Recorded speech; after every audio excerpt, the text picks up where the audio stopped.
ভগবতে প্রসাদ যশা প্রসাদান্ন গতি কুতয়পি ধ্যায়ং স্তুবং স্তস্য যশস্ত্রী সন্ধং বন্দে গুরশ্রী চরণারবিন্দম গৌর কৃপা ঘনীভূতং প্রভুং শ্রী হরিনন্দনং মম জীবন সর্বস্বং ভক্ত্যা নৌমি পুনঃ পুনঃ রাধা কৃপাময়ং বপু শ্রী গুরুদিনতারকং প্রভুং শ্রী গৌর গোপালং ভক্ত্যা নৌমি পুনঃ পুনঃ আজানুলম্বিত ভুজৌ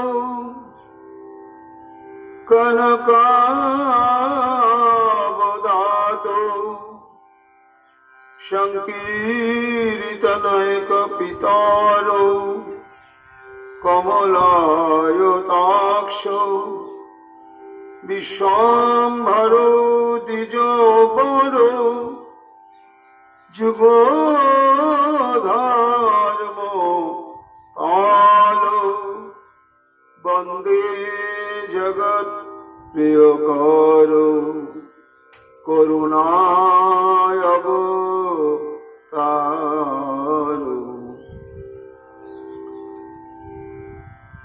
আনন্দ লীলাময় বিগ্রহায় হেমাব দিব্যচ্ছবি সুন্দরায় তস্मै মহাপ্রেম রসপ্রদায় চৈতন্য চন্দ্রায় নমো নমস্তে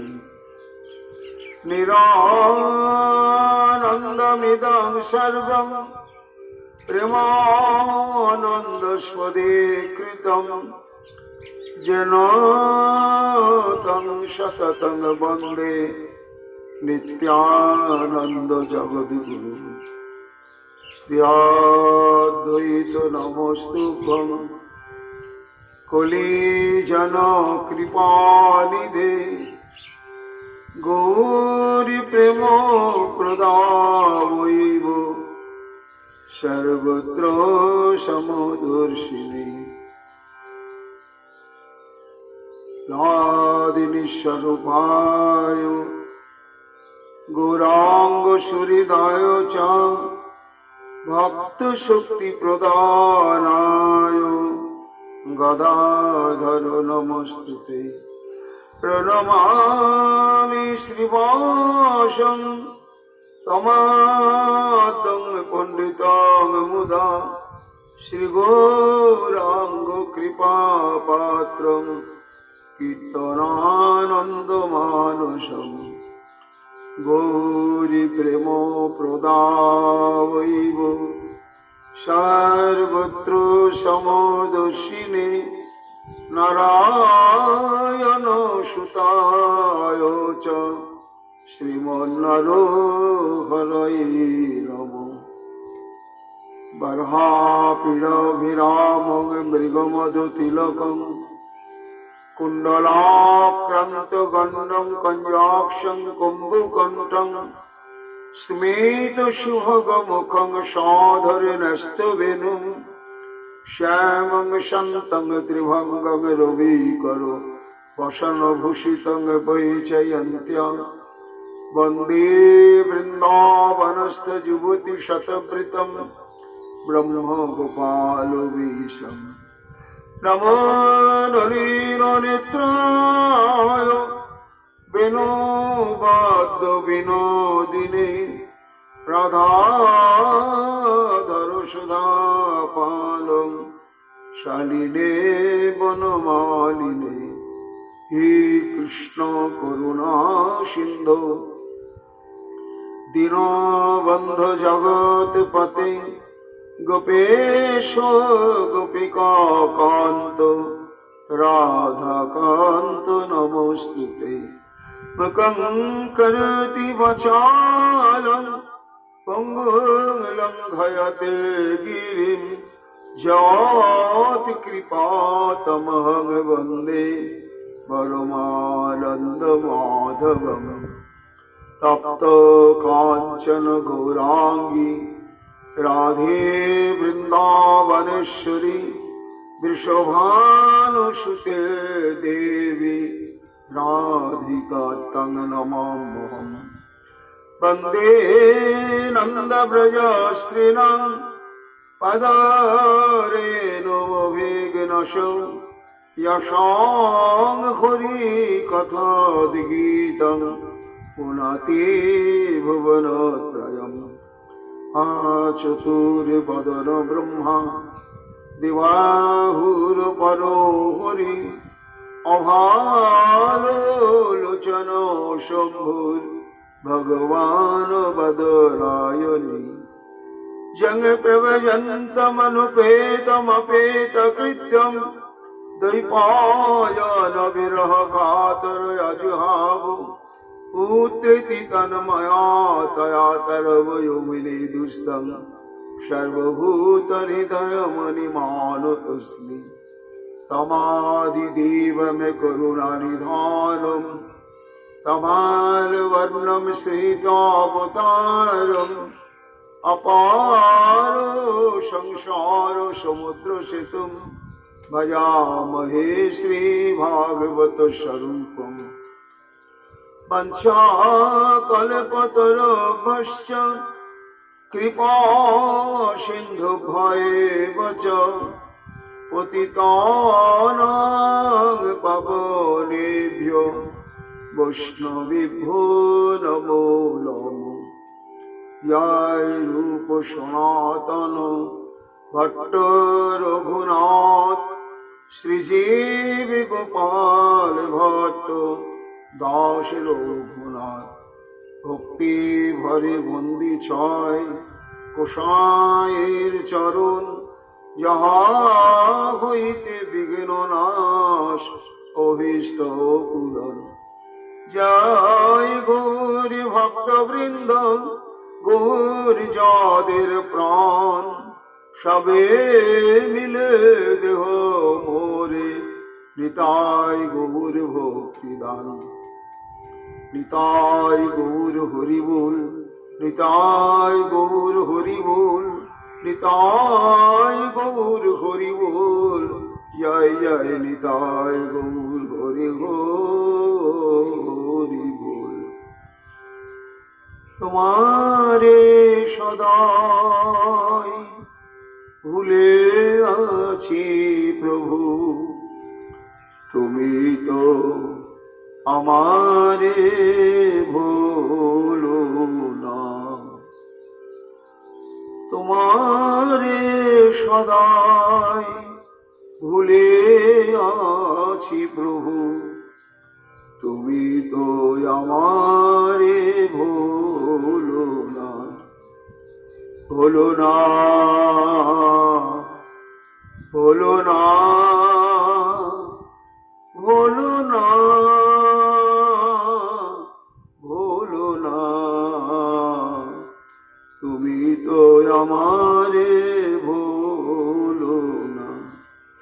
ভুলে থাকা মনে মনে রাখো তুমি, ভুলে থাকা মোরে মনে রাখো তুমি। তোমারেই তো অপার করুণা, তুমি তো আমারে ভুলো না। তোমারে সদাই ভুলে আছি প্রভু, তুমি তো আমারে ভুলো না। মিথ্যে ভোগ বিলাস সুখে আশায় মত্ত হয়ে,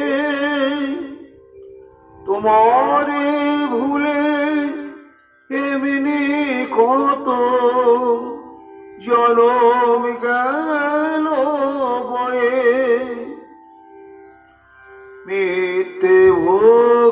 বিলাস সুখে আশায় মত হয়ে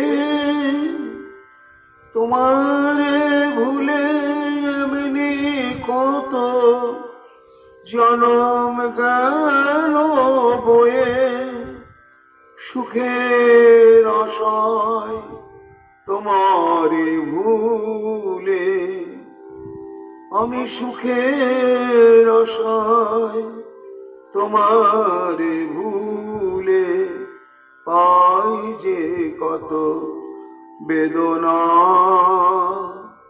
তুমি তো আমারে বলো না তোমারে সদাই ভুলে আছি প্রভু তুমি তো আমারে বলো না মিথ্যে রূপের পানে চেয়ে থাকি দৃষ্টি সুখের লাগি তোমার ভুবন ভোলা রূপের পানে চেয়ে নহি দেখি মিথ্যে রূপের পানে চেয়ে থাকি আমার দৃষ্টি সুখের লাগি তোমার ভুবন ভোলা রূপের পানে চেয়ে নাহি দেখি তোমারে দেখি না তুমি চেয়ে থাকো প্রভু তোমারে দেখি না তবু তুমি চেয়ে থাকো আমায় নয়ন ছাড়া তো করুণা তুমি তো আমারে ভুলো না তোমারে সদাই ভুলে আছি প্রভু তুমি তো আমারে ভুলো না যারা ভালোবাসার নয় তাদের ভালোবাসি তোমারে ভালো না বেশে হৃদয় আমার দিবানিশি চলে দারুণ বঞ্চনা বিষে যারা ভালোবাসার নয় তাদের ভালোবাসি তোমারে ভালো না বেশে হৃদয় আমার দিবানিশি চলে দারুণ বঞ্চনা বিষে তবু তুমি মোরে সদা ভালোবাসো তবু তুমি মোরে সদা ভালোবাসো এই তো তোমার প্রেমে মহিমা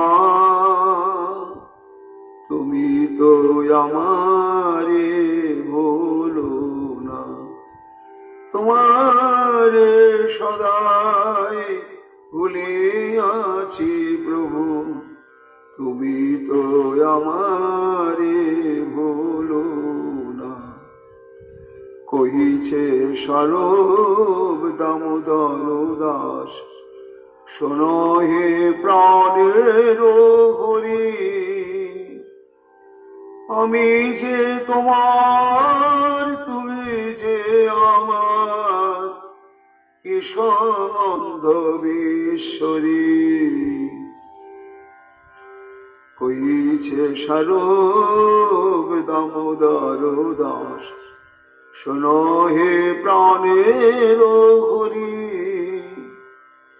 আমি যে তোমার তুমি যে আমার কি সম্বন্ধ বিশ্বরী আমাকে নিয়ে কত কি যে ভাবি, দিবস রজনী ধরি বৃথা ভাবনায় পাই নত কিছু, তবু ভেবে ভেবে মরি। আমাকে নিয়ে কত কি যে ভাবে, দিবস রজনী ধরি বৃথা ভাবনায় পাই না তো কিছু, তবু ভেবে ভেবে মরি। তোমারে ভাবি না তবু মোর লাগে, তোমারে ভাবি না তবু মোর লাগে। তোমার কত যে ভাবনা, তুমি তো আমারে ভুলো না। তোমারে সদাই ভুলে আছি প্রভু, তুমি তো আমারে ভুলো না।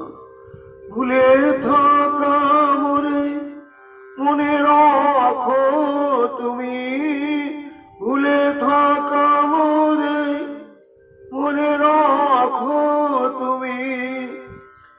এই তো তোমার মহিমা, তুমি তো আমারে ভুলো না, তুমি তো আমারে ভুলো না। জয় মহাপ্রভু, জয় শচীনন্দন, জয় নরহরি প্রাণ গৌর আমার। হেন মতে করি প্রভু জ্বরের বিনাশ, পুন পুন তীর্থে আসি করিলা প্রকাশ। কলিযুগ পাবন অবতার প্রেম পুরুষোত্তম ভগবান শ্রীকৃষ্ণ চৈতন্য মহাপ্রভু অশেষ কৃপা ভাজন কৃষ্ণদেব পায়ন বেদব্যাস অবতার পরম পূজ্যপাদ শ্রীমৎ বৃন্দাবন দাস ঠাকুর তাঁর শ্রী শ্রী চৈতন্য ভাগবত গ্রন্থেতে আদি খণ্ডে দ্বাদশ অধ্যায় মহাপ্রভু পিতৃতর্পণের জন্য গয়া তীর্থের অভিমুখে চলেছেন। সেই চলার পথে যে সমস্ত অভিনব করুণামাখা লীলা বিস্তার করলেন আমার পতিত পাবন শচীনন্দন, সেটি ব্যাস অবতার বৃন্দাবন দাস ঠাকুর প্রত্যক্ষ অনুভব করে করে তা বর্ণনা করছেন। শুনতে হবে মহাপ্রভুর কথা বারবার, শত শত কোটি কোটি বার। যখনই সুযোগ দিনের মধ্যে তখনই গৌর কথা শোনো, গৌর কথা বলো। হৃদয়কে পরিশুদ্ধ করতে গেলে একমাত্র উপায় হচ্ছে নিরন্তর গৌর ভাবনার রসে নিজেকে ডুবিয়ে ফেলা। গৌর প্রেম রসার নবে সে তরঙ্গে জীবা ডুবে, মরিরে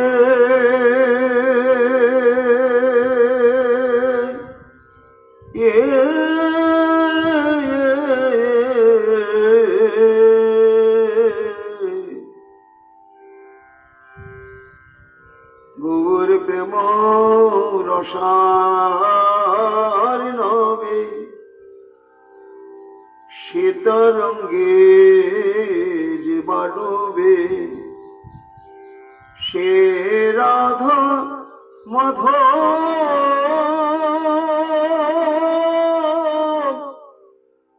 রাধা মাধব অন্তরঙ্গ, সে রাধা মাধব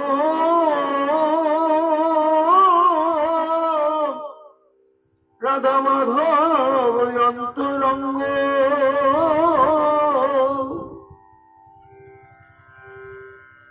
গৌর প্রেম রস সমুদ্রে নিমজ্জিত হতে পারলে স্বাভাবিক নিয়মেই সে শ্রীমতী রাধারানী সহ শ্রী মাধবের অন্তরঙ্গ সেবার নিষ্ঠা, যোগ্যতা, সৌভাগ্য নিশ্চিত রূপেই প্রাপ্ত হবে। তাকে স্বতন্ত্রভাবে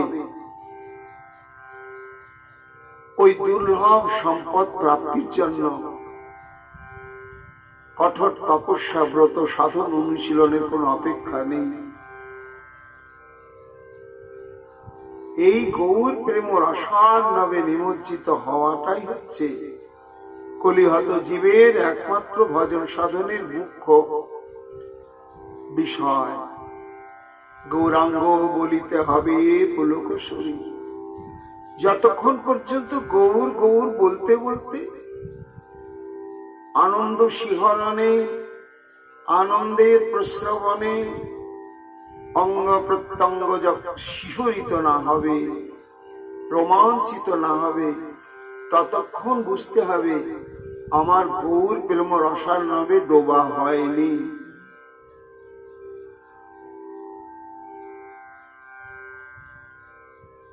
তার জন্য আত্মসমীক্ষা চাই। কেন না, কৃষ্ণ নামের চাইতো গৌর নামের মহিমা অধিক। কৃষ্ণ নামে করে অপরাধের বিচার।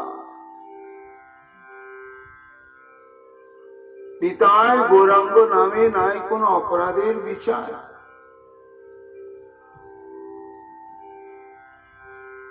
নাম বলার সঙ্গে সঙ্গে প্রেমের উদয় হয়।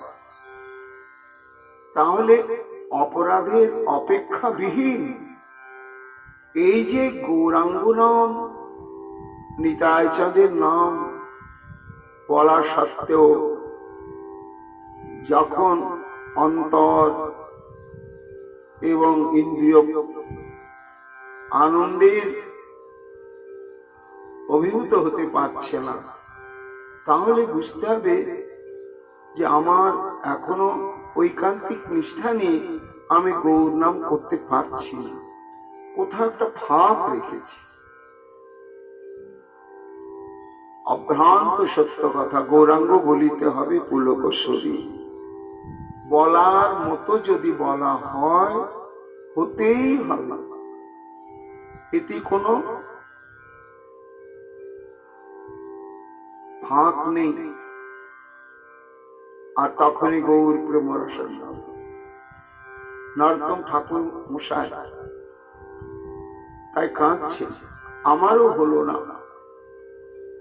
কতজন গৌর প্রেম রসার নামে নিমজ্জিত হয়ে তারা রাধা শ্যামের অন্তরঙ্গ সেবাধিকার প্রাপ্ত হয়ে তারা মানব জন্মকে সার্থক করলেন।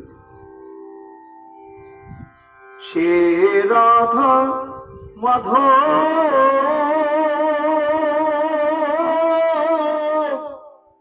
রাধা মাধব অন্তরঙ্গ, গৃহে বাবনেতে থাকে গৌরাঙ্গ বলে রাখে নরোত্তম মাগে তার সঙ্গ।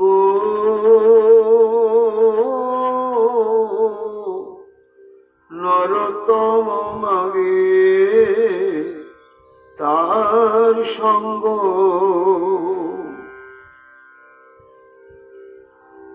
সঙ্গ কার করতে হবে? কার সঙ্গ করলে ভজন সাধনের যতই ন্যূনতা থাক, কমতি থাক, ওই সঙ্গগুণেই সেটি পরিপূর্ণ হয়ে যাবে। কার সঙ্গে? ওই যে গৃহে বা বনেতে থাকে, হা গৌরাঙ্গ বলে ডাকে, নরোত্তম মাগে তার সঙ্গ। এই হা শব্দটি প্রেমবাচী। নিবিড় সম্পর্ক থাকলে হা শব্দটি আছে। হা পুত্র, তার মানে পুত্রের সঙ্গে তার অন্তর নিংড়ানো সম্বন্ধ। কেমন সম্বন্ধ? যেমন জলের সঙ্গে মাছের সম্বন্ধ, তেমনি এই কলিযুগে আমার গৌর সুন্দরের সঙ্গে যার ওই রকম নিবিড় সম্পর্ক হয়েছে, তিনি প্রতি মুহূর্তে অনুরাগে হা গৌরাঙ্গ বলেই চলেছেন। কেন না? এটি অনুরাগের ধর্ম। সদা অনুভূতমপি কুজ্জান নব নব প্রিয়ম ভাবেন নব নব অনুরাগ ইচ্ছাত। বারবার অনুভব হওয়ার পরেও কিছুতেই মনে হয় না যে আমি অনুভব করতে পেরেছি। একেবারে অনুভব হয় না। তাই ডেকে তৃপ্তি আসে না। পেলেও ডাকা, না পেলেও ডাকা। গৌরকে পেয়েও গৌর গৌর। কেন? একসঙ্গে নাম আর নামি আস্বাদন ভক্ত করে। হরিদাস ঠাকুর বলছেন, প্রভু আমার কি বাসনা জানো? এই বাসনা তুমি পূরণ করবে। হৃদয়ে ধরিব তোমার পুরাঙ্গাচরণ, নয়নে হেরিব তোমার হরিবলা চাঁদ বদন, আর মুখে উচ্চারিব তোমার শ্রীকৃষ্ণ চৈতন্য নাম। মোর ইচ্ছা এই রূপে ছাড়িব পরাণ, তোমাকে সামনে পেয়েও তোমার নাম করব। কেন না? নামীকে পেলে নামের আস্বাদনের লালসা, আর নামকে পেলে নামের আস্বাদনের লালসা যুগপৎ সাধকের হতে থাকে। আম আস্বাদন করছি, এতই আস্বাদনের স্ফূর্তি, আস্বাদন করতে করতে কি আম আম আম আম, ওই বলে শব্দটা উচ্চারণ করে একটা আস্বাদন, আবার জিহ্বাতে দিয়েও তার একটা আস্বাদন। তাই গৃহে বা বনেতে থাকে, হা গৌরাঙ্গ বলে ডাকে, নরোত্তম মাগে তার সঙ্গ। এই কলিযুগ আমাদের ওই পতিত পাবন গৌর ছাড়া কেউ নেই। তাই গৌরকে আমি কতটা ভালোবেসে ফেলেছি, আমার সব থেকে প্রীতির ভালোবাসার সিংহাসনে কত আপন করে নিয়ে তাকে বসাতে পেরেছি, তার প্রমাণই নিরন্তর সর্বক্ষণ গৌর কথা শ্রবণ কীর্তনের অত্যুগ্র লালসা। শুনতে হবে, না হয় বলতে হবে, না হয় ভাবতে হবে, না হয় চর্চা করতে হবে। গৌর গৌর গৌর। বৃন্দাবন দাস ঠাকুর বলছেন, গৌর সুন্দর আমার লীলার মাধ্যমে জগৎকে কি শিক্ষা দিচ্ছেন। ওই দেখো, বৈষ্ণবের ব্রাহ্মণের চরণামৃতের কি মহিমা। শুধু দৈহিক ব্যাধি যে সেরে যায় তা নয়, ভগবত নিষ্ঠ বিষ্ণু ভক্তি পরায়ণ ব্রাহ্মণের চরণ ধৌত জলে শুধু দৈহিক ব্যাধি সারে ন, জীবের অনাদিকালের ভবব্যাধিও নাশ হয়ে যায়। আর ভবব্যাধি নাশ হলে কি হয় না, এই জড় জগতের নিয়ম হচ্ছে ব্যাধিতে আক্রান্ত মানুষ ওষুধ খায়, ওষুধ ব্যবহার করে, করার পরে ব্যাধি থেকে মুক্ত হয়, হয়ে সুস্থ হয়ে গেল। আর আর কিছু কি পাওয়ার প্রয়োজন না, সেটা মেটাতে পারে না। এই জড় জাগতিক ঔষধ, ও শুধু ব্যাধিটাকে সারিয়ে দিয়ে মানুষকে সুস্থ করে খালাস। কিন্তু বৈষ্ণব চরণামৃত, বিষ্ণু ভক্তি পরায়ণ ব্রাহ্মণের চরণামৃত, এই মহাঔষধির কি বৈশিষ্ট্য না, শুধু জাগতিক দৈহিক ব্যাধিটাই সারিয়ে দেয় না, জীবের অনাদিকালের যে ভবব্যাধি, সেই ভবব্যাধিটাকেই দূর করে দেয়। আর ভবব্যাধি যেই দূর হয়ে যায়, সঙ্গে সঙ্গে পঞ্চম পুরুষার্থ প্রেম তার লাভ হয়ে যায়, প্রাপ্ত হয়ে যায়। এই হচ্ছে প্রকৃত মহৌষধি, যে ব্যাধি সারানোর সঙ্গে সঙ্গে দুর্লভ বস্তুটিকেও আস্বাদন করিয়ে দেয়। মহাপ্রভু এই জ্বর নামক ব্যাধিকে আশ্রয় করে আজকে সেই মহিমায় প্রকাশ করে আবার সমস্ত ভক্তবৃন্দকে নিয়ে ধীরে ধীরে অগ্রসর হলেন পদব্রজে গয়ার অভিমুখে। কিছু দূর যেতে যেতে একটি নদী প্রাপ্ত হলেন। নদীটার নাম হচ্ছে পুনপুনা নদী। এই নদীর মাহাত্ম্য আছে, এটি হচ্ছে তীর্থবটে। এই নদীতে কিছু কৃত্য আছে, সেটি হচ্ছে তর্পণ। পিতৃলোকের উদ্দেশ্যে সংক্ষিপ্ত ভাবে সেখানে শ্রাদ্ধাদি তর্পণ কর্তব্য হয়। যারা এই পূর্ব দিক থেকে গয়ার দিকে যান, ওই নদীটা পড়ে, এবং সেই নদী অতিক্রমের সময়তে নদীর তীরে সব ব্রাহ্মণ বৃন্দ থাকে, ওই সমস্ত তর্পণাদি ক্রিয়া সম্পাদন করবার জন্য। তা এই নদীটার মহিমা হচ্ছে যে এ মহাপবিত্র ফল্গু নদী, যে নদীতে সীতা দেবী পিণ্ড প্রদান করেছিলেন, সেই নদী থেকে সৃষ্টি হয়ে এ একেবারে পতিত পাবনী গঙ্গার সঙ্গে গিয়ে মিশেছে। যার জন্য এই নদীটাও তীর্থবৎ। মহাপ্রভু স্নানে করি পিতৃদেব করি অর্চন, গয়াতে প্রবিষ্ট হইল শ্রী শচীনন্দন, গয়াতে প্রবিষ্ট হইল শ্রী শচীনন্দন। গয়াতে প্রবেশ করলেন।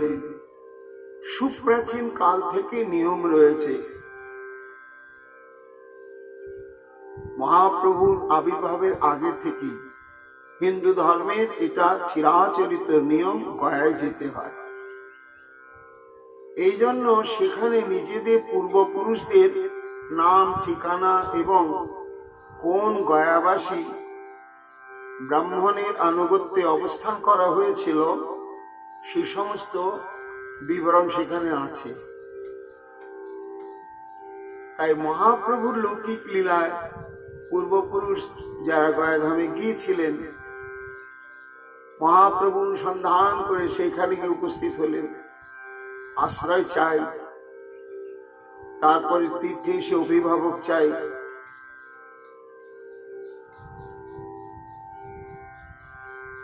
গয়া তীর্থরাজে প্রভু প্রবিষ্ট হইয়া নমস্করিলেন প্রভু শিখর জুড়িয়া। মহাপবিত্র ক্ষেত্র, তাই ধামে প্রবেশ করা মাত্রই সমগ্র ধামের উদ্দেশ্যে প্রণাম নমস্কার করলেন। করার পরে ব্রহ্মকুণ্ডে আসি প্রভু করিলেন স্নান, যথোচিত কইল পিতৃদেবেরও সম্মান। গয়াতে ক্রমানুসারে অনেক অনেক জায়গায় বিভিন্ন ধরনের শ্রাদ্ধাদি করতে হয়, অনেক জায়গায়। মহাপ্রভু কোনোটাই বাদ দিচ্ছেন না, যেখানে যেমন যেমন বিধান রয়েছেন সব পালন করছেন। তাই ব্রহ্মকুণ্ডে স্নান করে, যেমন পুনপুনাতে স্নান করে তর্পণাদি করলেন, তেমনি গয়াধামস্থিত ব্রহ্মকুণ্ড, সেই ব্রহ্মকুণ্ডে স্নানাদি করে সেখানেও পিতার উদ্দেশ্যে তর্পণাদি সমাধা করলেন আমার প্রভু। তবে আইলেন চক্র বেড়ের ভিতরে, পাদ পদ্ম দেখিবারে চলিল সত্তরে। চক্রবেড়, যারা গয়াধামে গিয়েছেন জানেন, বিষ্ণু পাদ পদ্ম চক্রাকৃতি একটা বেড়ের মধ্যে রয়েছে, বেষ্টনীর মধ্যে রয়েছে, ওটাকে বলা হয় চক্রবেড়। তার মধ্যে সাক্ষাৎ বিষ্ণু পাদ পদ্ম। গয়াসুরের মস্তকে ভগবান বিষ্ণু চরণ স্থাপন করে রেখেছিলেন, আর পরবর্তীতে সেটি স্থায়ী রূপে তীর্থক্ষেত্রে পরিণত হয়ে গেল। গয়াসুরের সমস্ত শরীরটাই গয়া তীর্থে পরিণত হয়ে গিয়েছিল। তবে আইলেন চক্র বেড়ের ভিতরে, পাদ পদ্ম দেখিবারে চলিলা সত্তরে। মহাপ্রভুর ব্যাকুলতা, প্রভুর চরণ দর্শন করবেন প্রত্যক্ষ ভাবে। আহা, এই ভারতবর্ষের এটাই হচ্ছে মহিমা। কারণ এই সমস্ত পৃথিবীর বুকে কোন মহাদেশে সাক্ষাৎ শ্রী ভগবানের চরণের চিহ্ন নেই। কোন অনাদিকাল থেকে, সত্যযুগ থেকে একমাত্র এই গয়াধামে প্রত্যক্ষ সেটি। এত প্রলয়, এত ভূমিকম্প, এত প্রাকৃতিক বিপর্যয়, এত কিছু ঘটেছে, কিন্তু গয়াধামস্থিত এই যে বিষ্ণু পাদ পদ্ম একেবারে অবিকৃত অক্ষত এখনো আছে, আর চিরকাল থাকবে। মহাপ্রভুর উৎকণ্ঠা চরণ চিহ্ন দর্শন করব। বিপ্রগণ বেরিয়াছে শ্রীচরণ স্থান, শ্রীচরণে মালা যেন দেউল প্রমাণ। শত শত শত শত তীর্থযাত্রী তারা আসছেন, অর্চন করছেন। তা এত পুষ্পাঞ্জলি, এত মালা একেবারে পর্বতের মতো চরণ চিহ্নের উপরে স্তূপ হয়ে রয়েছে। শুধু তাই নয়, গন্ধ পুষ্প ধূপ দীপ বস্ত্র অলঙ্কার কত পড়িয়াছে লেখা, যোখা নাহি তার। শুধু মালা পুষ্পাঞ্জলি নয়, কত স্বর্ণ অলঙ্কার, যার যা প্রাণ চাইছে। আবার অনেকে তো এরকম মানত করে যে, হে প্রভু, এই বিপদ থেকে যদি উদ্ধার হই, আমার যদি এই মনোবাসনা পূরণ হয়, তোমাকে আমি এই সোনার পাদুকা দেব, কি এই সোনার তুলসী পাতা দেব, কি এই সোনার এই দেব। এবং বাঞ্ছা কল্পতরু শ্রী ভগবান তা পূর্ণ করেন। এইবার তারা সেই সব নিয়ে এসেছে, কত তার হিসেব নেই। চতুর্দিকে দিব্য রূপ ধরি বিপ্রগণ, বলিতেছে পাদ পদ্ম প্রভাব বর্ণন। মহাপ্রভু যখন সেই বিষ্ণু পাদ পদ্ম দর্শন দণ্ডবতের জন্য উপস্থিত হয়েছেন, সেই মুহূর্তে যে পরিবেশটি বৃন্দাবন দাস ঠাকুর বন্দনা করছেন, একে তো অজস্র সোনা রূপার অলঙ্কার, মালা, পুষ্পাঞ্জলি ইত্যাদিতে পর্বত সমান স্তূপ হয়ে রয়েছে। আর ওই চরণ চিহ্নকে ঘিরে যারা বংশানুক্রমিক ভাবে সেবায়িত ব্রাহ্মণ, তারা সব মহাপণ্ডিত এবং তেমনি দর্শনধারী, তারা সব সুললিত কণ্ঠে বিষ্ণু পাদ পদ্মের ইতিহাস, লীলা বৃত্তান্ত এবং এই পাদ পদ্ম দর্শন করলে, তার অর্চন করলে, দণ্ডবত করলে কি হয় সেই সমস্ত অনর্গল তারা বর্ণনা করে চলেছেন। কি বলছেন? বলে দেখো হে যাত্রীগণ, এই যে চরণ, সেই চরণ কে ধরেছিল? কাশীনাথ হৃদয়ে ধরিলা যে চরণ, যে চরণ নিরবধি লক্ষ্মীর জীবন। কাশীনাথ মানে হচ্ছে ভোলেনাথ। ভগবান শ্রীকৃষ্ণের যেমন লীলাক্ষেত্র হচ্ছে বৃন্দাবন, মথুরা এবং দ্বারকা, তেমনি ভগবান মহাদেবের লীলাক্ষেত্র পৃথিবীর বুকে হচ্ছে কাশীধাম আর ভুবনেশ্বর, এই দুটি স্থান। তা সেই ভোলেনাথ পর্যন্ত যে চরণ সর্বক্ষণ মস্তকে ধারণ করেন, যে চরণ নিরবধি লক্ষ্মীর জীবন, লক্ষ্মী দেবী আর অন্য কিছু চান না, নিরন্তর তিনি চরণ সেবাতেই তার লালসা। নারায়ণের হৃদয় স্থিতি, তবু পাদ সেবায় মতি। নারায়ণের হৃদয়ে থেকেও তিনি তৃপ্ত হন না, বক্ষ বিলাসিনী রূপে তার তৃপ্তি আসে না। কেন না? নিজেকে তিনি দাসী অনুভব করেন। এটি রাধারানী যেমন করেছেন, ঠিক লক্ষ্যে দেবতা ওই চরণ।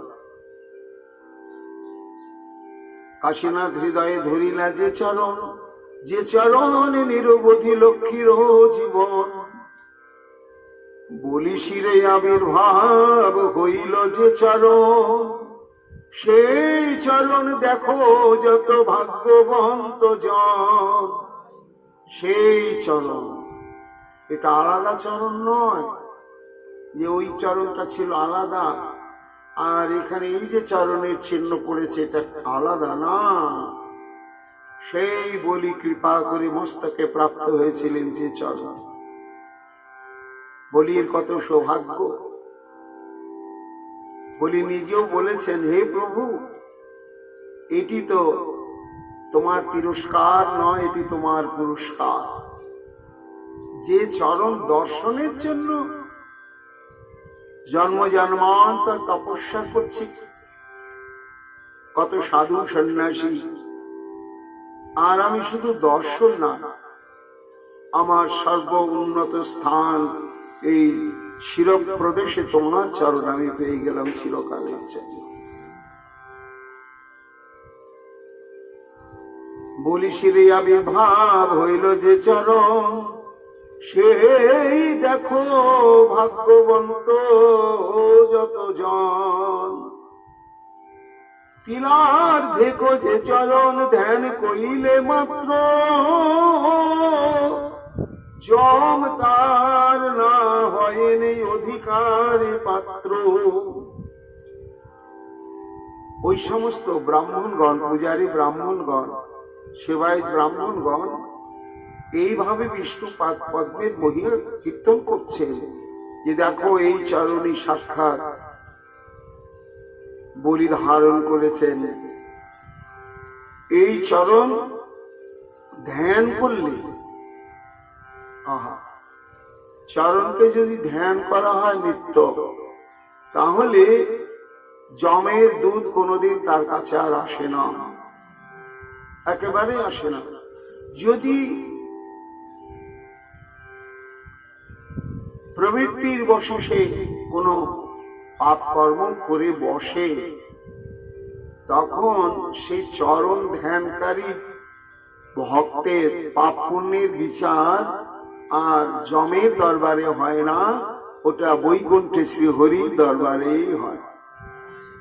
আর শ্রী ভগবানই তার যা করবার করেন, কিন্তু সে কখনো আর জমের দরবারে আসে না।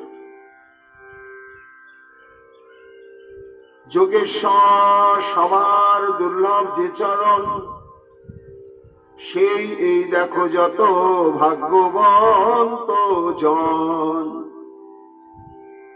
যারা যোগেশ্বর, যেমন সৌভরী ঋষি, কত বড় উৎকট যোগ সাধক, কালিদহের অতল তলে জলস্তম্ভন করে সেখানে দীর্ঘকাল যোগ সাধনায় রত। কেন? ওই চরণে মন সংলগ্ন করে ওই চরণকে অনুভব করবার জন্য, চরণ মহিমা অনুভব করবার জন্য, চরণ মাধুর্য আস্বাদন করবার জন্য। সেই এই দেখো যত ভাগ্যবন্ত জন। চরণ প্রভাবে শুনি বিপ্রগণ মুখে, অভীষ্ট হইলা প্রভু প্রেমানন্দ সুখে। দর্শক বৃন্দের মধ্যে তো মহাপ্রভু রয়েছে। সেবায় ব্রাহ্মণগণের মুখে যখন বিষ্ণুপাদ পদ্মের এই মহিমা, তার মাধুর্য বর্ণনা হচ্ছে, আর প্রভু আমার প্রাণ ভরে শ্রবণ করছেন, তখনই তিনি আবিষ্ট হয়ে পড়লেন। এই ধীরে ধীরে মহাপ্রভু ভাব সমুদ্রে ডুবছেন, যেটা আমরা নবদ্বীপে দেখিনি। এই কয়াতে পদার্পণের পরে মহাপ্রভু আস্তে আস্তে ভাবের রাজ্যে ডুবতে শুরু করলেন। আবিষ্টা হইলা প্রভু প্রেমানন্দ সুখে। সেই চরণের সৌভাগ্য চোখের সামনে দেখতে পাচ্ছেন, বলি নয়ন জলে ভাসছে, আর আনন্দে হরিবোল হরিবোল বলছে। শ্রীমন ভোলেনাথ সেই চরণকে মস্তকে ধারণ করে পঞ্চবদনে হরি হরি বলছে। ব্রহ্মা সেই চরণকে মস্তকে ধারণ করে চতুর্বদনে হরি হরি বলছে। আর যে লক্ষ্মী দেবী সেই চরণকে হৃদয়ে ধারণ করে নয়নের জলে ভাসছে। মহাপ্রভু এই সব ভাব অধিষ্ঠিত দর্শন করতে করতে আর তিনি স্থির থাকতে পারলেন না। ভক্ত ভাব দন্যেষে, ইস, আমি যদি এদের দাসানুদাস হতে পারতাম, তাহলে এই চরণ আমার ভাগ্যে হতো। সেই চরণ ভাবতে ভাবতে প্রেমানন্দের উদয় হয়ে গেল। অশ্রু ধারা বহে দুই শ্রীপদ্ম নয়নে, লোমহর্ষ কম্প হইল চরণ দর্শনে। আস্তে আস্তে যেন স্তম্ভ ভাব, দুটি আয়ত নয়নে অজস্র অশ্রুধারা সর্ব অঙ্গকে সিক্ত করতে লাগল। ধীরে ধীরে সাত্ত্বিক বিকার সমূহ দেখা দিল। লোমহর্ষ পুলক জাগল। ভক্তগণ দেখছেন মহাপ্রভুর সঙ্গীরাই কি, প্রভুতে এরূপ কখনো আমরা দেখিনি। দেখে সেই পুলকিত অঙ্গ দেখে কি মনে হচ্ছে যেন সোনার শিমুলি বৃক্ষ। শিমুল গাছের যেমন কাঁটা কাঁটা কাঁটা, মহাপ্রভুকে দেখে মনে হচ্ছে যেন একটা সোনার শিমুল গাছ। সমস্ত অঙ্গ প্রত্যঙ্গ সে অপ্রাকৃত পুলকাবলিতে কি অদ্ভুত সুসজ্জিত, তাতে আবার কম্প। সর্ব জগতের ভাগ্যে প্রভু গৌরচন্দ্র প্রেম ভক্তি প্রকাশের করিলায় আরম্ভ। বৃন্দাবন দাস ঠাকুর বলছেন, প্রভু তোমার জয় হোক। এই আরম্ভ হল, যেটি আমরা নবদ্বীপে একেবারে দর্শন পাইনি। আর এই ভাবটি না আসার জন্যই অদ্বৈতাদি যত বৈষ্ণবগণের অন্তরে হাহাকার। অবিচ্ছিন্ন গঙ্গা বহে প্রভুর নয়নে, পরময় অদ্ভুত সব দেখে বিপ্রগণে, পরময় অদ্ভুত সব দেখে বিপ্রগণে। তাদের কত সৌভাগ্য! আহা, কি সৌভাগ্য! না শুধু মহাপ্রভুর দর্শনের তো সৌভাগ্য, আবার ভাবাবিষ্ট মহাপ্রভু।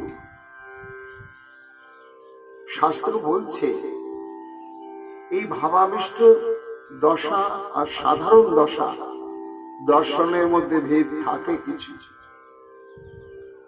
দর্শনের কোনো ব্যর্থতা নেই, দর্শন মাত্রেই জীবের পরাগতি লাভ হয়। কিন্তু যখন শ্রী ভগবান কোন ভক্ত সাত্বিক ভাবে আপ্লুত চিত্ত হয়ে কাঁদে হাসে উৎকম্পিত হয়, তখন দর্শন করলে কোটি কোটি জন্মের পাপ বিধৌত হয়ে যায় এবং শুদ্ধ প্রেম ভক্তি প্রাপ্তির সম্ভাবনাটা নিশ্চিত হয়। আমার মনে পড়ে এই গিরিধারী ধামে অনেক বছর আগে যখন প্রথম অনুষ্ঠান শুরু হয়েছিল, 2-4 বছর অনুষ্ঠান চলার পরে দূর দূরান্তের কত দূর থেকে যে ভক্ত সমাগম হতেন, তখন তো আমার অনেক বয়স কম। একদিন ভোরবেলা ট্রেনে বাসে এসেছে লম্বা একটি মানুষ কাঠিহার থেকে। তারপরে যোগাযোগ হতেই আমি কথা বলছি, কাঠিহার থেকে আপনি এলেন কি করে এই অনুষ্ঠানে যোগদান করার জন্য? কোথায় কাঠিহার আর কোথায় নীলডাঙ্গা? আর তখন তো এত মোবাইলের যুগ হয়নি, কোনো প্রচার মাধ্যমও নেই। আর এই অনুষ্ঠানটা তখন তো মানে মাধুর্যের অনুষ্ঠান ছিল, ঐশ্বর্য ছিল না। রাজকীয় ভাবে উত্তম প্রসাদের ব্যবস্থা করা যেত না, কিন্তু তাতেই ভক্তগণ যে কি তৃপ্ত হতেন ভাষায় বলা যাবে না। তা উনি বললেন, কেঁদে ফেললেন, বললেন, বাবা, আমার গুরুদেবের নির্দেশ যে যেখানে হরি কথা বলতে বলতে, হরি কথা শুনতে শুনতে ভক্তগণ কাঁদে,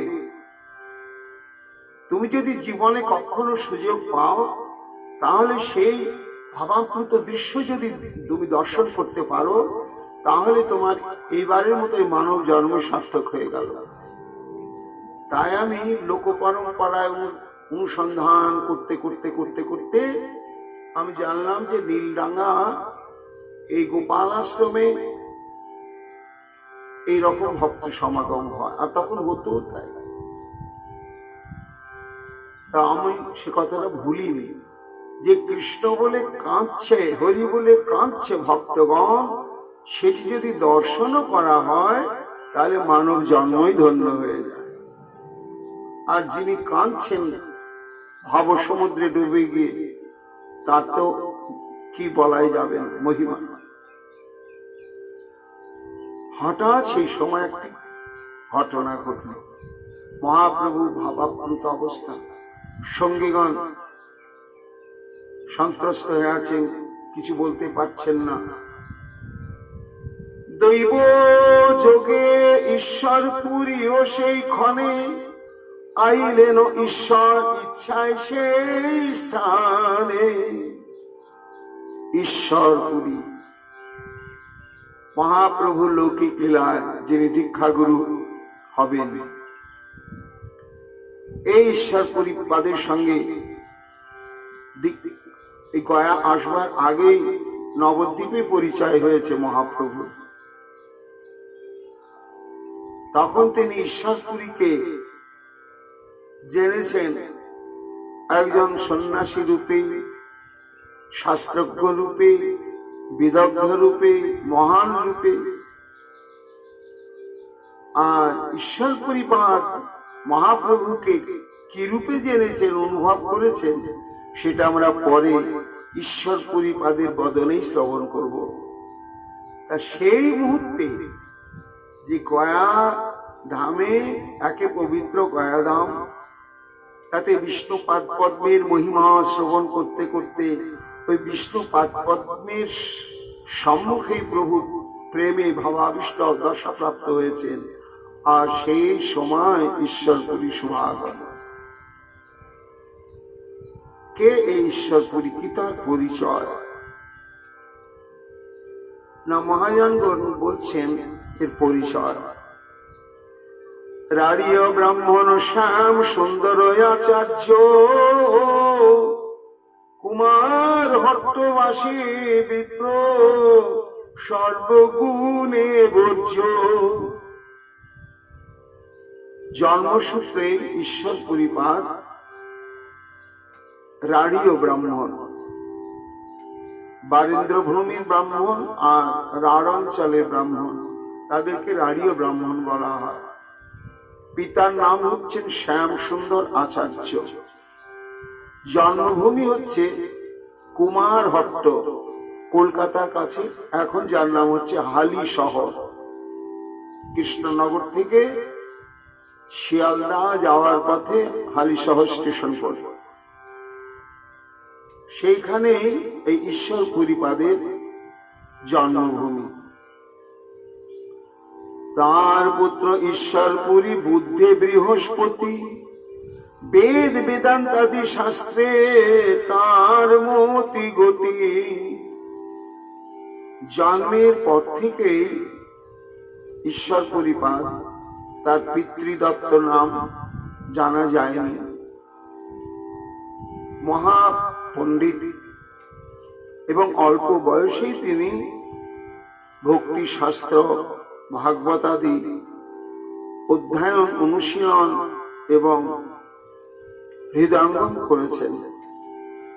পরম পণ্ডিতে ঈশ্বর ছাড়ি গৃহবাস, মাধবেন্দ্র শিষ্য হইয়া করিলা সন্ন্যাস। এইভাবে সংসারে তার উদাসীন্য এসে গেল। সংসারের মধ্যে তিনি সার দেখলেন একমাত্র কৃষ্ণ ভজন। এটি হচ্ছে সার, আর সবই অসার। সব পড়ে থাকবে, সবই বর্জ্য পদার্থ।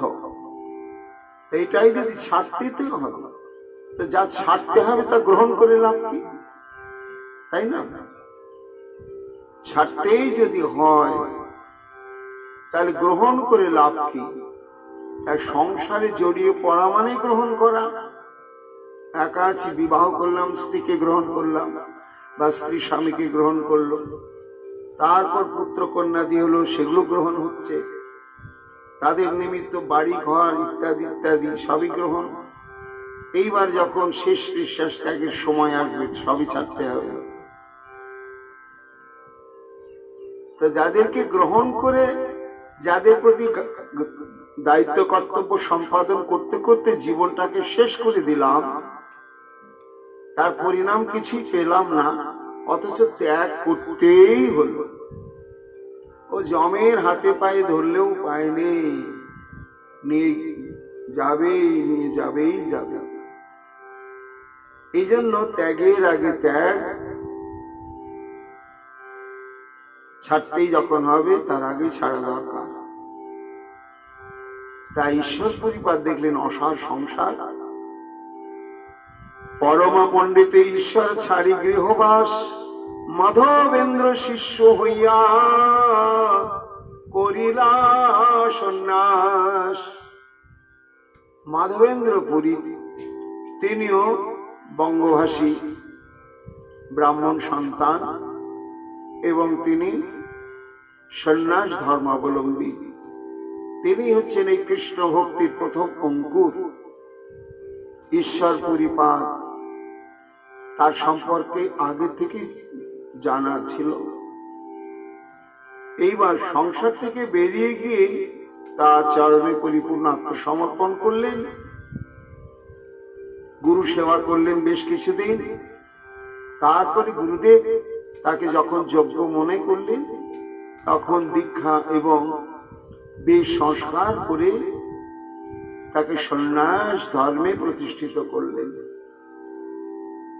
মাধবেন্দ্র শিষ্য হইয়া করিলা সন্ন্যাস, ঈশ্বর পরিণাম হইল সন্ন্যাস আশ্রমে। মাধবেন্দ্রের করে সদা চরণ সেবনে। সন্ন্যাসীর পরে তার পিতৃদত্ত নাম আর থাকলো না, নাম হলো ঈশ্বর পুরী। কেন না, এনারা হচ্ছেন পুরী সম্প্রদায়ের সন্ন্যাসী। গিরি, পুরী, ভারতী, সরস্বতী, স্বামী, অবধূত, অরণ্য, এইরকম সন্ন্যাসীদের সম্প্রদায় রয়েছে। তো যারা যে সম্প্রদায়ে আনুগত্য লাভ করবেন, তাদের যেমন মহাপ্রভুর সন্ন্যাসী গুরুদেব হচ্ছেন কেশব ভারতী, ওনারা হলেন ভারতী সম্প্রদায়,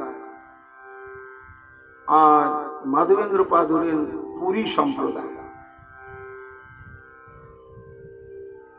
তারপরে দীর্ঘকাল অন্তরঙ্গ গুরু সেবা করলেন এবং মাধবেন্দ্র পরিপাদ যখন নিত্যলীলায় প্রবেশ করছেন, সে মুহূর্তে ঈশ্বর পরিপাদের সঙ্গে ছিলেন। শুধু সঙ্গে ছিলেন না, এত অন্তরঙ্গ ছিলেন যে এই মুহূর্তে গুরুদেব রাধারানীর চরণ আশ্রয় করে কোন ভাবে বিভাবিত হয়েছেন, সেই ভাবকে আশ্রয় করে তিনি এই লীলা সম্বরণ করবেন, এটি সম্যক উপলব্ধি করে তখন তদনুরূপ তিনি শ্লোক শোনাচ্ছিলেন ঈশ্বর মাধবেন্দ্র পরিপাদকে। আর মাধবেন্দ্র পরিপাদ সেই সময় তাকে স্পর্শ করে বর দিলেন, যাও, সারা জীবন তুমি কৃষ্ণ প্রেম সাগরে নিমজ্জিত থাকবে। তখন থেকে ঈশ্বরী পরিপাদের অষ্টসাত্ত্বিক বিকার, প্রেমের নানা রকম বিকার তাকে সব সময় ভাবাপ্লুত করে রাখত। এবং তিনি খুব অন্তরঙ্গ মাধবেন্দ্র পরিপাদের মলমূত্রাদি পরিষ্কার করতেন, তার অঙ্গ সেবা করতেন, পরিচর্যারূপ সেবা সেটিও তিনি করতেন, আর প্রসঙ্গ রূপা সেবা সেটিও তিনি করতেন। তাই তার এত গুরু কৃপা এবং ভক্তি আর রাধা গোবিন্দের নিষ্ঠা তার তিনটি শ্লোকেই প্রমাণিত হয় যে তার ব্রজ ভজনের উপরে কি গভীর নিষ্ঠা। যোগ সত্যপত্তি নির্জন বন ধ্যানাধ সম্ভাবিত সারাজ্যং প্রতিপত্ত নির্ভয়মবিমুক্তা ভবন্তু দ্বিজা अस्माकं कदम्ब कुंज कुहर प्रणमील दिंदिवर श्रेणी श्यामल धाम नमोचुषतां जन्मस्तु लक्षाबुधि। ঈশ্বর পরিপাদ কর্তৃক রচিত শ্লোক।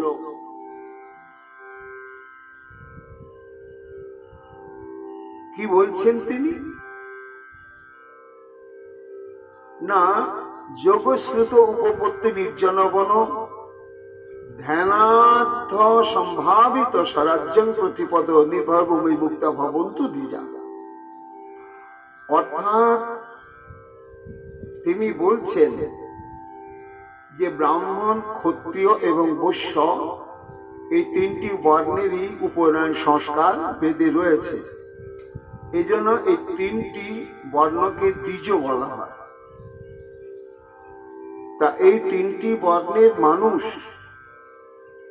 তারা উপনয়ন সংস্কার প্রাপ্ত হয়ে নিত্য গায়ত্রী মন্ত্র জপ করুন, আসন প্রাণায়াম তাহার ধারণা ধ্যান সমাধি এই অষ্টাঙ্গিক যোগ সাধনায় নিবিষ্ট থাকুন, বেদ উপনিষদাদি প্রাণ ভরে অনুশীলন করুন, নির্জন বনে অবস্থান পূর্বক অবিচল চিত্তে পরমাত্মার ধ্যানে নিমগ্ন থাকুন এবং অসংখ্য তীর্থযাত্রাদি দ্বারা তারা সাংসারিক ক্লেশ থেকে মুক্ত হওয়ার জন্য সচেষ্ট থাকুন এবং পরিণামে তারা ব্রহ্ম সাক্ষাৎকার লাভ করুন। তারা করুন, আমি তাদেরকে নিষেধ করি না, সমালোচনাও করি না, কিন্তু আমি কি করব? আমার মন কিন্তু ওইসব যোগ সাধনা, কর্মকাণ্ড, জ্ঞানানুশীলন, শুষ্ক বৈরাগ্য, তারপরে ব্রত ইত্যাদি এই দিকে আমার মন যায় না। বলে ঈশ্বর পরিবাদ, আপনার মন কোথায় যায়? যমুনা তট কদম্ব কুঞ্জে প্রকাশলিন্দিবর শ্রেণীতুল্য শ্যাম বর্ণ শ্যাম সুন্দরের সর্বানন্দদায়ী নাম, সেই নামে আমার চিত্ত সর্বক্ষণ নিমজ্জিত। আর বৃন্দাবনে রাধা মাধবের মাধুর্য সমুদ্রে আমার চিত্ত সর্বক্ষণের জন্য নিমজ্জিত, আর আমার চিত্ত কোনো দিকে যায় না। নিত্যং বায়ু বিঘূর্ণিতই সাবিটপৈর গান নীলানিরুতৈ মুঞ্চনশ্রু মরন্দ বিন্দু ভীরলম রোমাঞ্চবাং গুরুই মকন্দপি মুকুন্দ মূর্ছতি তব স্মিতান বৃন্দাবনে ব্রহি প্রাণ সমান চেতসি কথং নমাপি নয়াতি তে। উচ্ছ্বাসে শ্লোক বলছেন ঈশ্বর পরিবার।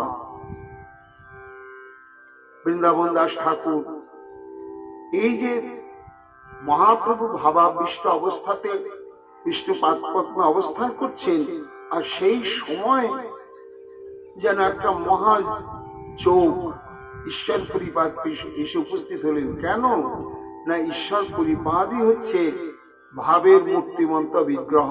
কোন ভাব? একমাত্র শ্রীধাম বৃন্দাবনে রাধা স্বামীর নিবিড় বিলাসাত্মক যে মহাভাব, সেই ভাবে আবিষ্ট চিত্ত। তার অনুভূতি কেমন না, শ্রীধাম বৃন্দাবনে পর্যটন করছেন, করতে করতে তিনি অদ্ভুত দেখছেন। নিত্যন বায়ু বিঘূর্ণিতই সবিটপি, বায়ু সঞ্চালনে গাছ নড়ছে, তাকে থাকতে থাকতে দেখছেন না, এ তো সাধারণ বায়ুতে গাছ নড়া নয়।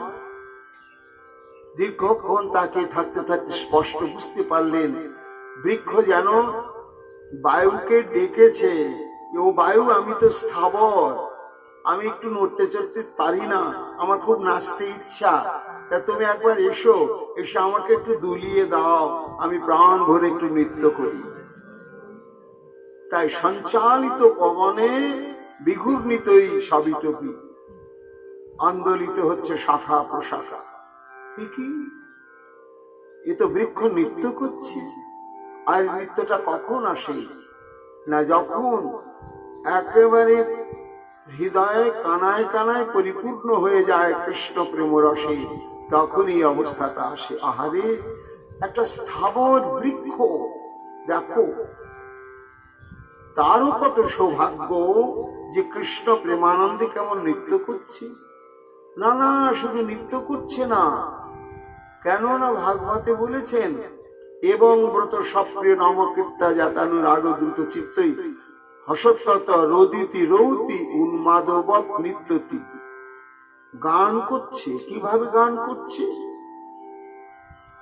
বিটপয়ের গায়ন নীলান রুতই, সেই বৃক্ষে কুসুম প্রস্ফুটিত হয়েছে, আর লক্ষ লক্ষ ভ্রমর তারা এত গুঞ্জন করছে, বড় বড় ভ্রমরা, যে অজস্র ভ্রমর কুলের এই গুঞ্জনে একটা সুস্পষ্ট রাগাশ্রয়ী সঙ্গীত ধ্বনি প্রকাশ পাচ্ছে। বৃক্ষ যেন ভ্রমরগুলোকে আমন্ত্রণ করেছে, আমার গান গাইবার খুব ইচ্ছা গো, কিন্তু আমি তো স্থাবর বৃক্ষ, আমার তো কণ্ঠস্বর নেই, তাই আমার এই বাসনাটা তোমরা একটু পূর্ণ করো, আমাতে বসে তোমরা গুনগুন গুনগুন গান করো, তাহলে আমি আমার ভাবের স্রোতে ভাসতে ভাসতে আমিও আমাকে তোমাদের কণ্ঠস্বরের সঙ্গে মিশিয়ে দিয়ে আমার এই সঙ্গীতের বাসনাটা পূরণ করে নেব। ঈশ্বর পরিপাদ দেখছেন, ওই যে গুনগুন গান গাইছে, তারা কি গুনগুন গান গাইছে? রাধা মাধবের গুণাবলী। কে গাইছে? না না, ভ্রমর গাইছে না, ভ্রমরকে আশ্রয় করে বৃক্ষই গাইছে। তাহলে প্রেমে নৃত্য করছে, তারপরে গান করছে। মুঞ্চনশ্রু মরন্দ বিন্দু ভিরলম। ঈশ্বর পরিপাদ।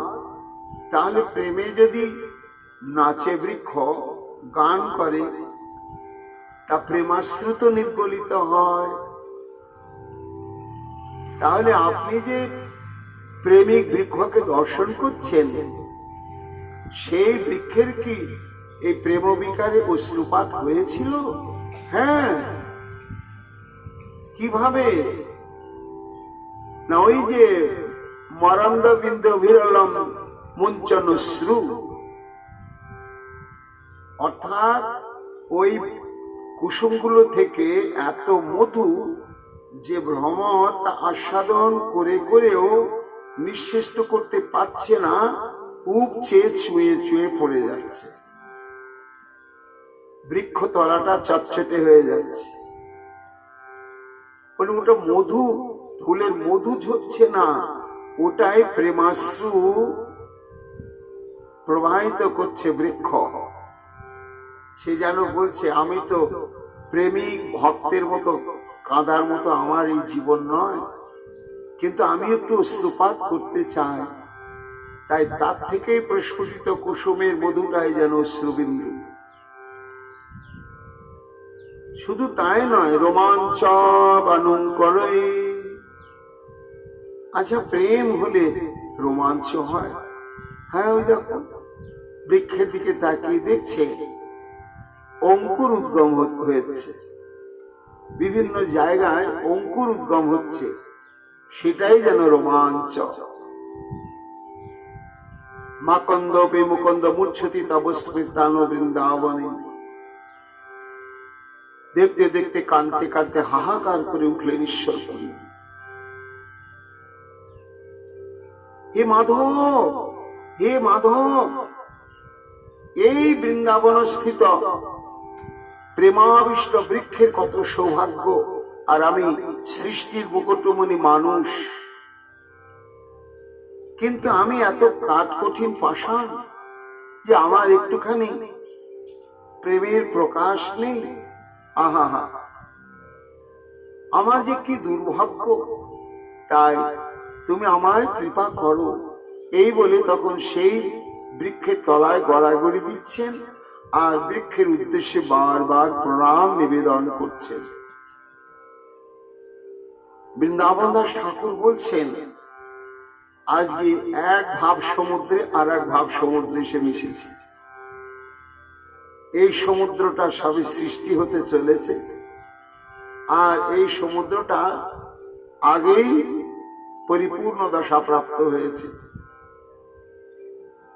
ধন্যানাং হৃদি ভাষতাং গিরিবর প্রত্যকুঞ্জৌ সঙ্গ সত্যানন্দ রসঙ্গে বিকার বিভব বর্তমন্তর্মহ अस्माकं किल बल्लवीरुति रस बृंदाट विलालुष गोपो गोपी महेंद्र नील रुचिर शीते मोह क्रीडति।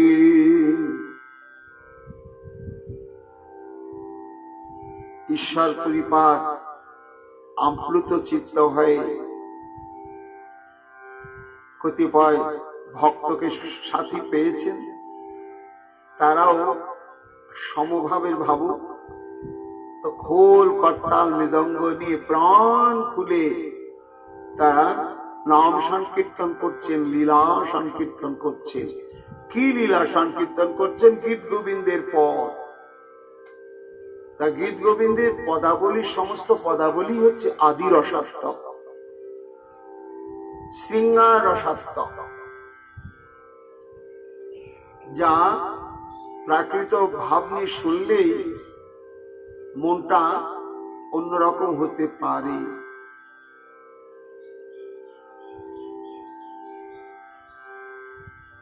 যমুনা তীরে ধীর সমীরে বনে বসতি বনমালী ধীর সমীরে।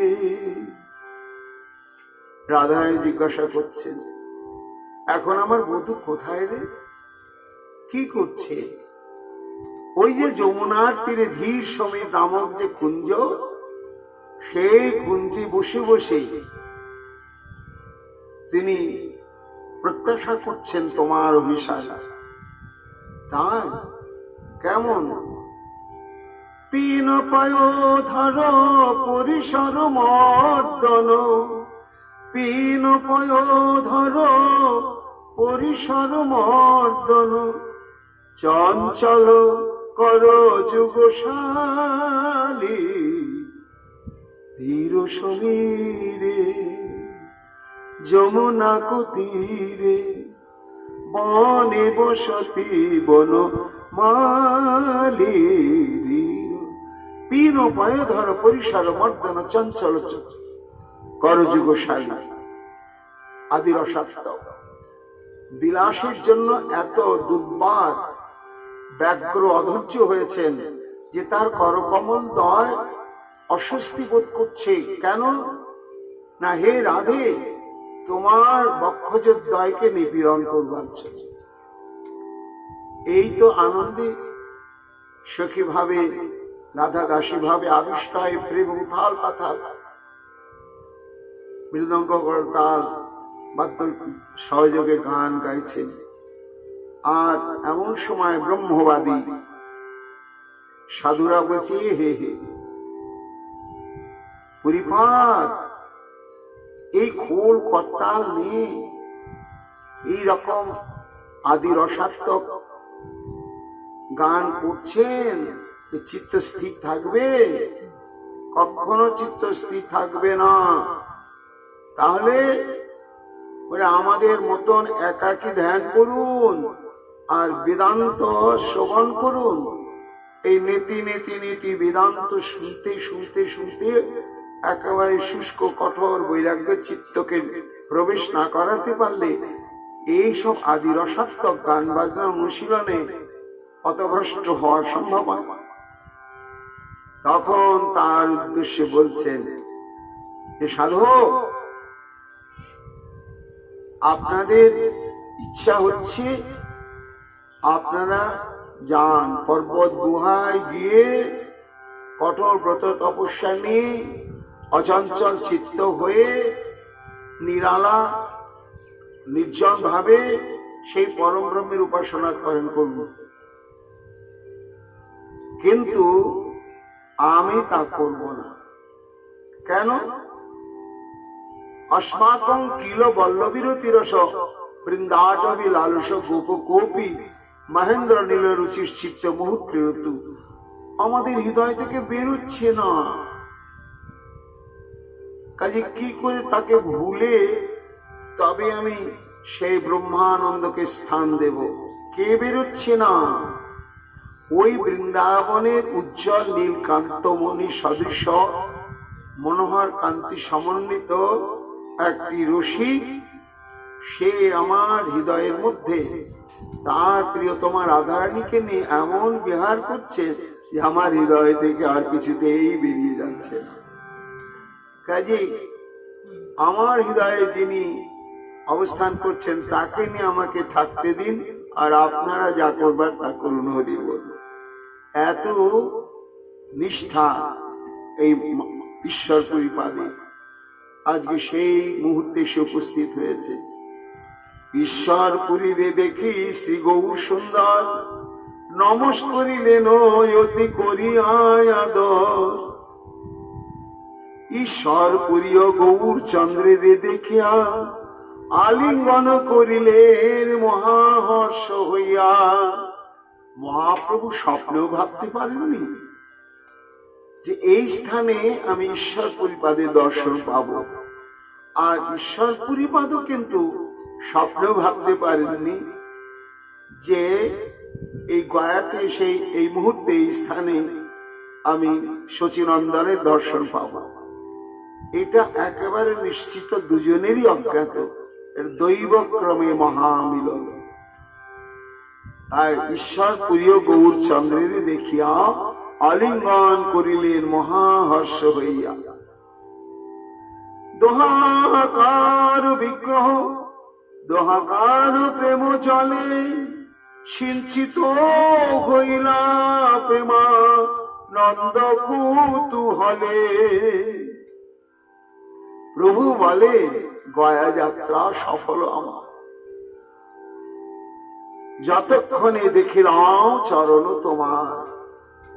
মহাপ্রভু কাঁদতে কাঁদতে বারবার প্রণাম করতে করতে বলেন, প্রভু তোমার জয় হোক, আজ আমার এই গয়া যাত্রা সার্থক হলো, পরিপূর্ণতা লাভ করল।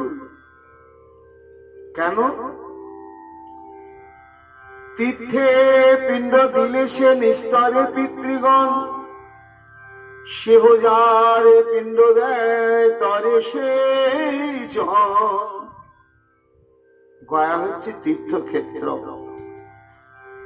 এই ক্ষেত্রের মহিমা কি না, পিতৃগণের নামে এখানে পিণ্ড দিলে তারা উদ্ধার হয়। কারা উদ্ধার হয়?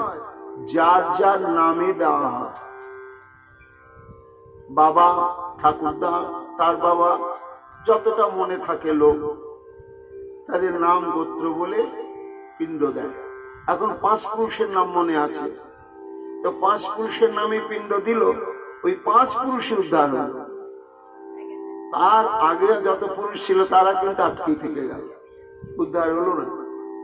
মহাপ্রভু সেই কথাই বলছেন যে প্রভু এই গয়াধামে বিষ্ণু পাদপদ্ম হোক, কিন্তু তার বৈশিষ্ট্য কি না, যে কয়েকজনের নামে পিণ্ড প্রদান করা হয় পিতৃপুরুষের মধ্যে সেই কয়েকজনই উদ্ধার হয়। কিন্তু তোমার দেখিলেই মাত্র কোটি পিতৃগণ, সেই ক্ষণে সর্ববন্ধ পায় বিমোচন।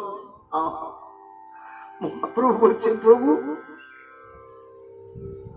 তুমি তো তীর্থের তীর্থের মহাতীর্থ, নামে পিণ্ড দিলে যার নামে দেওয়া হলো তারা উদ্ধার হলো, আর তোমাকে দর্শন মাত্রে আজ আমার পিতা পিতা তার পিতা তার পিতা সমস্ত পিতৃপুরুষই উদ্ধার হয়ে গেল, বৈষ্ণব দর্শন মাত্রে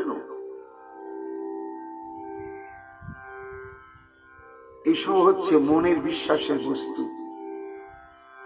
বৈষ্ণব যে কি বস্তু, সাধুগণ যে কি বস্তু, এই ভাষায় বলা যাবে না।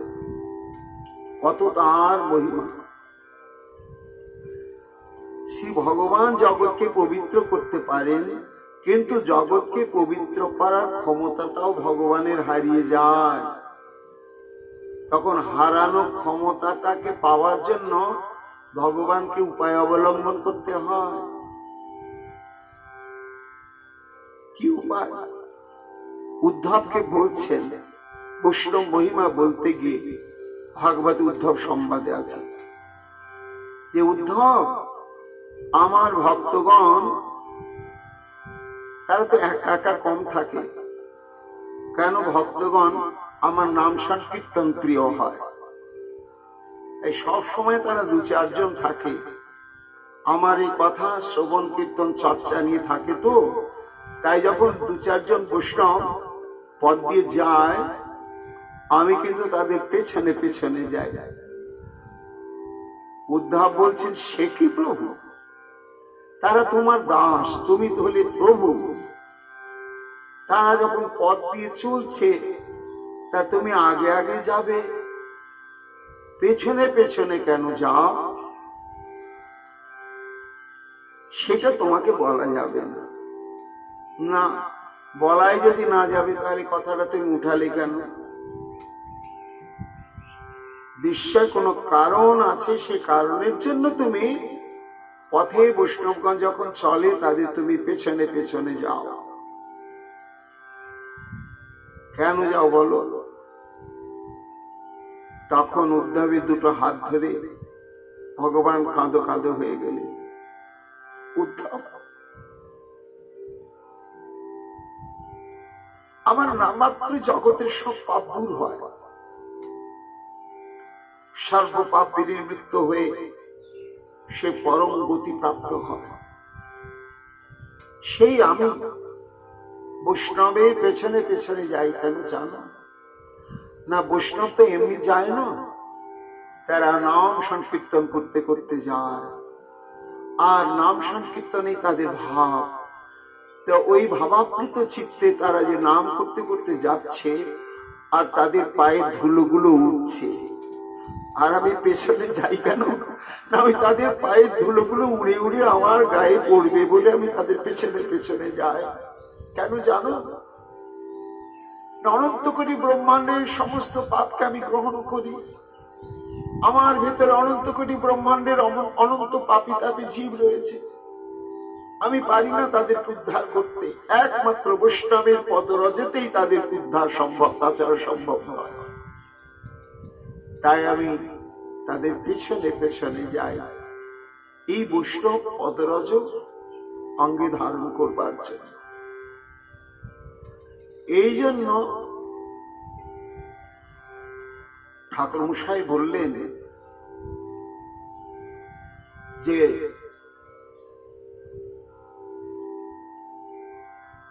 বৈষ্ণবের পাদদেকের কাছে আর অন্য কিছু নাই, বৈষ্ণবের পদধূলির কাছে আর অন্য কিছু নেই, বৈষ্ণবের উচ্ছিষ্টের কাছে আর অন্য কিছু নেই। সেই কথা বলছেন মহাপ্রভু। হে প্রভু, তোমা দেখিলেই মাত্র কোটি পিতৃগণ সেই ক্ষণে সর্ববন্ধ পায় বিমোচন। অতএব তীর্থ নহে তোমারও সমান, তীর্থের পরম তুমি মঙ্গল বিধান। ঠাকুরমশাই বললেন, তীর্থ জল পবিত্র গুণে লিখিয়াছে পুরাণে, এসব ভক্তির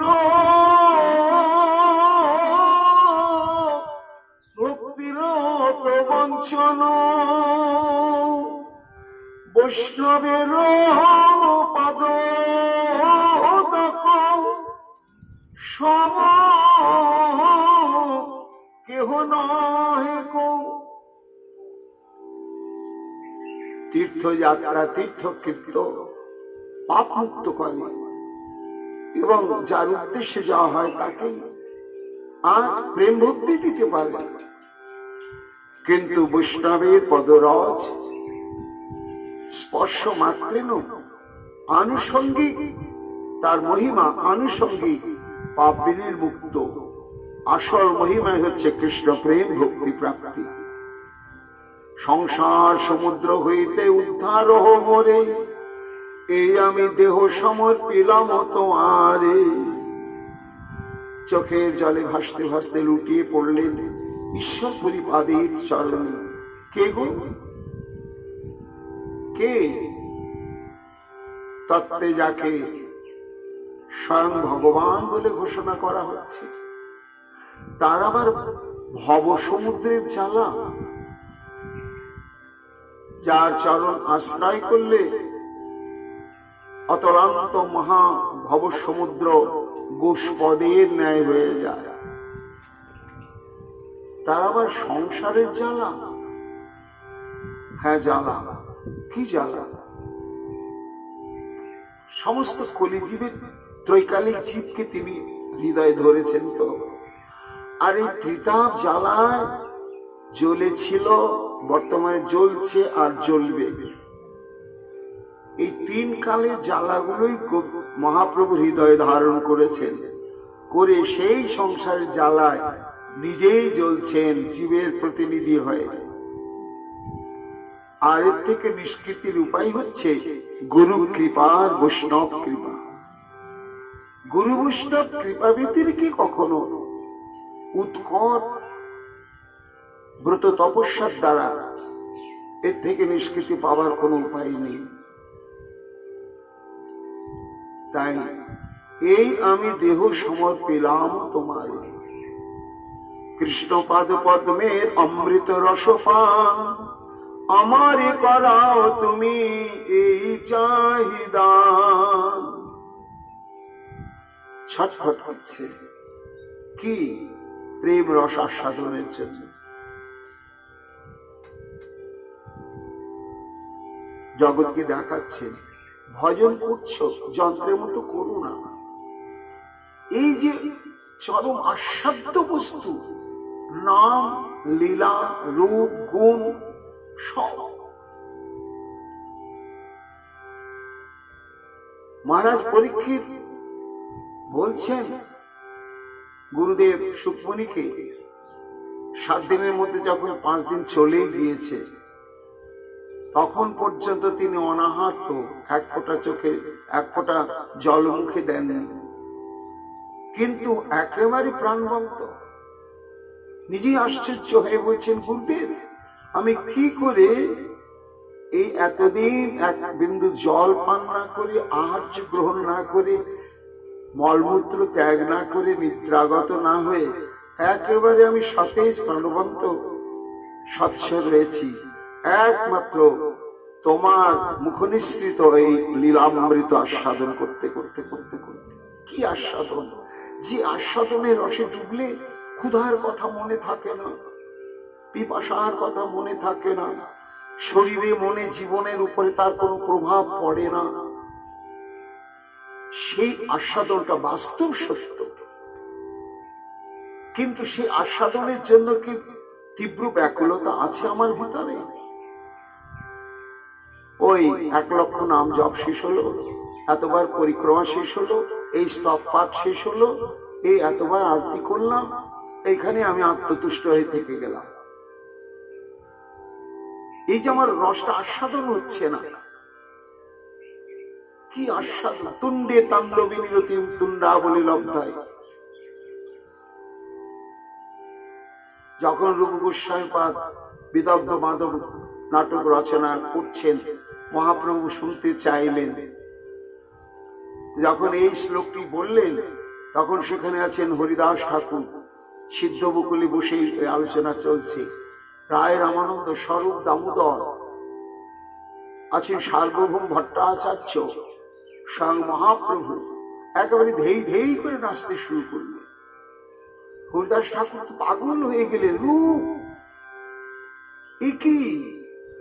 আমি 3 লক্ষ হরিনাম জপ করতে করতে 22 বাজারের বেত্রাঘাতটা অনুভব করিনি, কিন্তু নামের যে আস্বাদন, রাধারানীর বদনে তুমি যা অভিব্যক্ত করেছ, এ সাক্ষাৎ রাধারানী তোমাকে দিয়ে প্রকাশ করেছে। তুণ্ডে তাণ্ডবে নিরতে বিতনুতে তুণ্ডাবলী লব্ধয়ে কর্ণক্রোড় করম্বিনী ঘটয়তে কর্ণার্বুদে পুষ্পা। সখী ভালোই ছিল, কে হঠাৎ করে ছোট্ট একটা শব্দ বললো, দুটো অক্ষর, ক্রি আশ্ন। যেই শুনলাম, শোনার সঙ্গে সঙ্গে তার প্রভাবটা আমার কোন ইন্দ্রিয়ের উপরে পড়লো জানো সখী? আমার এই বাদ যন্ত্র জিহ্বাতে গিয়ে পড়লো আগে, সর্বাগ্রে। আর জিহ্বাতে গিয়ে এই পড়লো তুণ্ডে তাণ্ডবিনী রতিম, মুখে লইতে কৃষ্ণ নাম নাচে তুণ্ড বিরাম। সখীরে আমি এতদিন জানতাম আমি কৃষ্ণকে ভালোবাসি, কিন্তু এখন জানলাম তা নয়, তা নয়। আমার ইন্দ্রিয়গণ স্বতন্ত্র ভাবে তারা কত কৃষ্ণকে যে ভালোবাসে, আজ তার প্রমাণ। মুখে লইতে কৃষ্ণ নাম নাচে তুণ্ড বিরাম। ওরে অনেক তুণ্ডেরও বাঞ্ছা হয়। কি অদ্ভুত, কি আস্বাদন! এই যে একটা আস্বাদন রয়েছে, সে আস্বাদনটা আমি পাচ্ছি না। তার জন্য যে একটা বুক চাপড়ানো হাহাকার, মহাপ্রভু আজকে সেটি প্রকাশ করছে। কান্তে কান্তে ঈশ্বর পরিপাদে চরণ বুকে জড়িয়ে ধরে কি বলছেন তিনি? আহা, কৃষ্ণ পাদ পদ্মের অমৃত রসপান আমারই করাও তুমি, এই চাহিদান। কিচ্ছু চাই না প্রভু। এই যে লীলা রসে কি আস্বাদন, এই নাম রসে যে কি আস্বাদন, আর রূপমাধুর্যে যে কি আস্বাদন, এ আমার হচ্ছে না। আমি কিচ্ছু চাই না, শুধু এই আস্বাদন রসে ডুবে যেতে চাই। শুনে ঈশ্বর পরিপাদ বলছেন, বলেন ঈশ্বর পরি শোনহ পণ্ডিত, তুমি যে ঈশ্বর অংশ জানেন নিশ্চিত।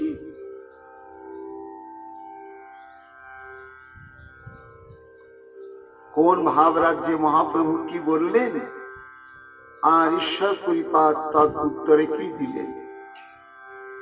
না, দিতেই হবে। কেন? তিনি তো বুঝতে পেরেছেন যে এই সেই